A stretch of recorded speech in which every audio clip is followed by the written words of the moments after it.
On va directement recevoir sur ces plateaux le coordonnateur de la Fondation Mireille Kiléché, FMK.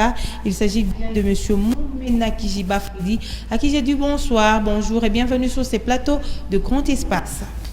Bonjour Madame Lisette, bonjour Monsieur Félix, bien sûr.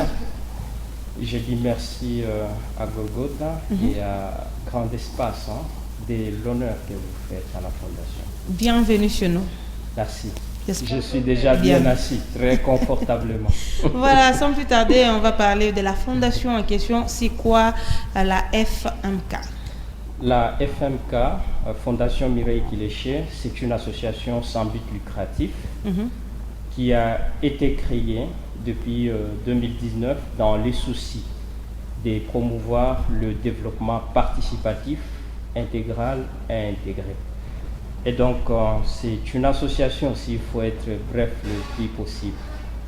Voilà. Et vraiment, elle a été fondée quand et par qui? Eh bien, la visionnaire de la fondation porte même son nom. C'est Madame Mireille Kiléché. Actuellement, elle est bourgmestre de la commune annexe. Voilà. Et cette vision a commencé bien longtemps. Très, très bien longtemps. Ce n'est pas aujourd'hui, puisque les autres vont prétendre que c'est aujourd'hui qu'elle est bourgmestre que cette association venait de naître. Non. C'est une association qui a commencé bien longtemps, comme je le disais. Et les activités à proprement parler ont débuté depuis 2019 avec des actions ça et là, avec une structure, avec le siège, avec tout ce qui concourt à une organisation. Voilà, je crois qu'on va en arriver là. Et quels sont les objectifs de la Fondation FMK? Eh bien, il y en a plusieurs. Il y a plusieurs objectifs que la Fondation est en train de poursuivre. Mais les tout premiers objectifs, comme je le dis, se tirent dans sa vision même et dans son essence, c'est de promouvoir le développement. Un développement participatif, un développement intégral, un développement intégré. Et pour y parvenir, la Fondation est là pour, disons, encadrer les personnes vulnérables, les personnes démunies. La Fondation elle est là pour promouvoir l'éducation.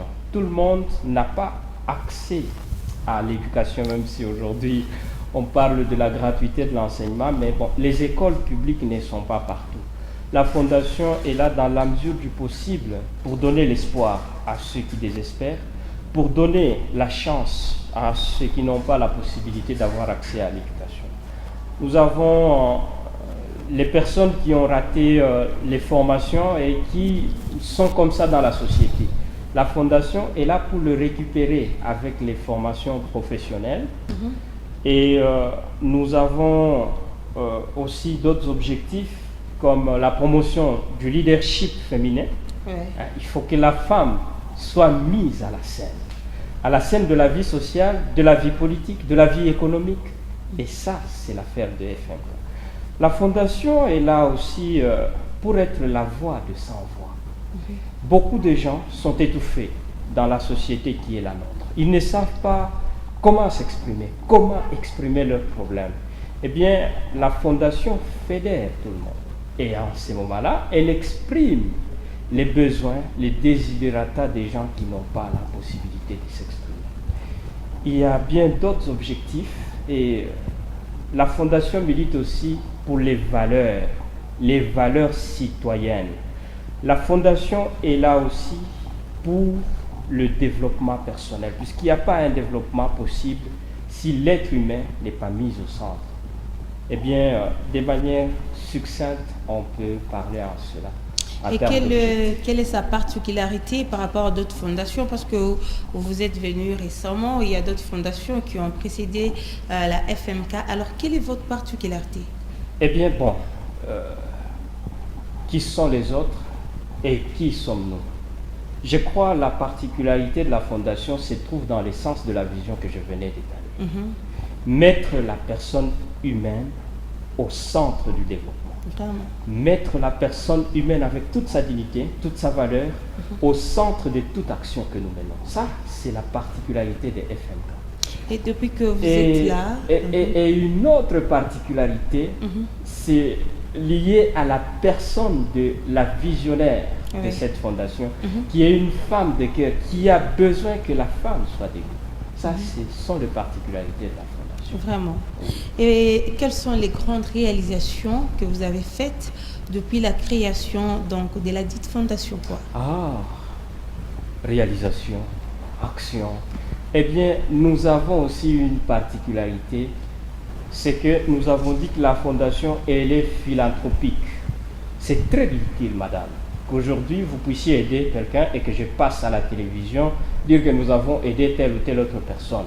Non, ça ne relève pas de notre domaine. Mais bon, qu'à cela ne tienne, étant qu'une question me posée, voici quelques réalisations jusque-là. Nous avons depuis 2019, sur le plan éducatif, encadré les enfants démunis, qui sont d'ailleurs pris en charge totalement, une forme de bourse que nous avons accordée à une dizaine d'enfants, ici à Lubumbashi. Il y a eu plusieurs formations et plusieurs sessions de séminaires qui sont organisées pour l'éveil de la conscience et surtout pour le développement de la femme. Nous avions, avec les femmes, mené plusieurs campagnes et plusieurs réalisations. Et il y a encore beaucoup de projets qui sont encore plus en faveur des femmes. Vous comprenez de quoi je parle ici, la donc, il y a plusieurs attentes de la population. Et bien sûr, bien sûr. Et comment est-ce que vous êtes organisé au sein de la fondation? Il y a une structure qui existe depuis 2019, bien sûr. Nous avons un comité national qui chapeaute la quasi-totalité des activités. La présidente, c'est la visionnaire, Madame Mireille Kileshe. Moi, je suis le coordonnateur. Donc, nous avons la présidence, nous avons la coordination qui constitue le conseil d'administration et nous avons des structures d'exécution qui sont les départements. Plusieurs départements sont là, le département du genre et affaires sociales, les départements des finances, les départements de logistique, les départements de relations publiques, le département d'installation, et il y en a plusieurs. Et en plus de cela, nous avons les structures de base. Ici à Lubumbashi, chaque commune a une structure, chaque quartier a une structure. Nous sommes d'abord dans les grands Katanga et nous pensons que Dieu va nous aider pour étendre la fondation sur l'ensemble de la République et aller au-delà des frontières. Et comment adhérer à la fondation Mireille Kileshe? Il y a des critères, quelles sont les conditions? Est-ce que c'est tout le monde ou c'est réservé à une catégorie de personnes? Bien, la fondation est ouverte à tout le monde. Tout le monde. Okay. C'est un carrefour. Carrefour de personnes, carrefour de potentialités. Vous êtes intellectuel, vous avez votre place. Vous êtes voyou, vous avez votre place. Et donc la fondation ouvre les portes à tout le monde. Et l'adhésion est totalement gratuite. Vraiment? Ouais. Est-ce que comptez-vous présenter un candidat ou des candidats aux élections prochaines? Parce que vu la vision de la fondatrice, est-ce que vous pensez représenter des candidats aux élections? Je dois être clair avec vous et avec toutes les téléspectatrices et téléspectateurs qui nous suivent en ce moment. La fondation n'est pas politique.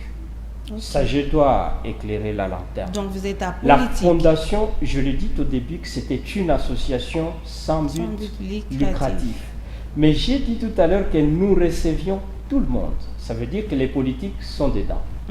Et si quelqu'un manifeste de lui-même l'intérêt à pouvoir porter ou se porter comme candidat, bon, il n'y a pas de mal.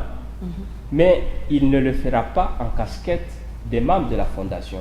Nous allons l'accompagner dans son parti politique, pas au sein de la fondation. Okay. La fondation reste apolitique. Lisette, une petite question. Oui. Êtes-vous sûrement fier de ce que vous êtes tout en regardant la caméra sur vos réalisations? Bien, si je ne l'étais pas, je n'aurais pas eu l'audace de me présenter devant les caméras pour être suivi par ces milliers d'auditeurs et auditrices. Je veux dire que jusqu'à présent, je suis d'abord très fier de la ténacité qui nous a caractérisés depuis 2019. Je vous assure que les écueils, les difficultés sont énormes pour que la fondation puisse tenir. Ça, c'est la première des choses. La deuxième des choses, les moyens ne sont pas toujours disponibles. Pourtant, le besoin, pourtant, les difficultés, les problèmes à résoudre sont là. Mais nous avons tenu, avec les moyens de bord, nous y sommes allés et petit à petit, on a fait ce qu'on pouvait. Et jusque-là, nous sommes fiers. Je peux me taper le bras dans la poitrine et dire que la maman est forte et les membres qui sont là, qui l'accompagnent, qui accompagnent la vision, les objectifs sont aussi forts. Et nous ne comptons pas sur les efforts d'une seule personne. Okay. Oui, et c'est ça qui fait notre spécificité et notre force. Vous aviez dit vous êtes ici à Lubumbashi, mais vous avez dit depuis 2019, vous avez un siège. Oui. Mais on ne connaît pas l'adresse. Eh bien, le siège, pour le moment, il est dans la commune annexe, sur la route Kinsevere, la référence le 25e poteau, là où vous allez le trouver très facilement. Merci. Merci bien. Voilà, peut-être avant de chuter avec vous, un message à la population. Qu'est-ce que la population peut attendre de vous? Qu'est-ce que la population peut attendre de nous, ou qu'est-ce que la Fondation peut attendre de la population? C'est une question qui va aussi dans ce sens-là. Nous n'avons pas beaucoup de choses à promettre. Nous n'avons pas beaucoup à dire, mais ce que nous pouvons dire à tous ceux et celles qui nous suivent, c'est de venir marcher avec la Fondation. Il y a beaucoup à espérer en étant ensemble. Il y a beaucoup à faire et à construire en étant ensemble. Il y a beaucoup à inventer et à refaire sur la société qui est la nôtre en étant ensemble. Et c'est dans la Fondation Mireille Kiléché, dans laquelle j'invite tous ceux et celles qui nous suivent en ce moment. Voilà, merci beaucoup, Monsieur Freddy Moumena. Donc, rappelons que vous êtes coordonnateur de la Fondation Mireille Kiléché dans le Katanga. Avant de vous libérer, une question par rapport au sujet que nous avons aujourd'hui. Est-ce important de fouiner dans le téléphone de son partenaire? Oui, pourquoi et non, pourquoi? Vous l'avez spécifié. Je crois que je suivais dans la partie quel était le débat. Les partenaires dont il est question, puisque nous avons beaucoup de partenaires, en tant que coordonnateur, je reçois beaucoup de messages. Je reçois aussi beaucoup de questions qui nécessitent soit mon conseil, qui nécessitent soit mon intervention. Est-ce qu'il est important lorsque j'ai un partenaire qui est soit ma fiancée, qui est ma femme, qu'il puisse avoir accès à mon téléphone? Là est la question. Bon, d'emblée, je suis chrétien. Mon téléphone n'a pas de password. Je n'ai pas de mot de passe. Je n'ai pas de mot de passe. Et donc, il est accessible à tout le monde. Celui qui tombe dessus, il a accès à toutes les informations qui se trouvent dans mon téléphone. Donc, d'emblée, moi, je suis épargné à cette question puisque ma partenaire, peut-être qui me suit aussi en ce moment, elle a accès à mon téléphone. Mais dans la logique des choses, le téléphone, il est personnel. Le téléphone, il est personnel, mais ça dépend des conventions et de la manière de vivre des gens. Si vous estimez dans le couple que vous avez des choses qui vous sont personnelles, je crois qu'il faut que les limites soient instituées dès le départ, que nous allons évoluer, nous allons tout partager. Mais quant au téléphone, le téléphone reste mon téléphone personnel. Ça reste un bien personnel. En ce moment-là, vous n'avez pas de problème. Mais si vous estimez que vous devriez vivre l'amour sincère, vous devez vivre la transparence et que ce qui est à l'autre est à moi, et qu'il y a des histoires à partager, je crois que vous pouvez partager, mais il faut spécifier tout au départ. Vraiment, et le plus souvent, ce qui crée des couacs, c'est qu'on suppose que l'autre est en train de me tromper, que l'autre est en train de courir derrière soit un pantalon, derrière soit une jupe. C'est une question de confiance. Et la jalousie vient lorsqu'on se sent quelque part trahi, lorsqu'on se sent quelque part avoir été déçu ou avoir été trompé quelque part.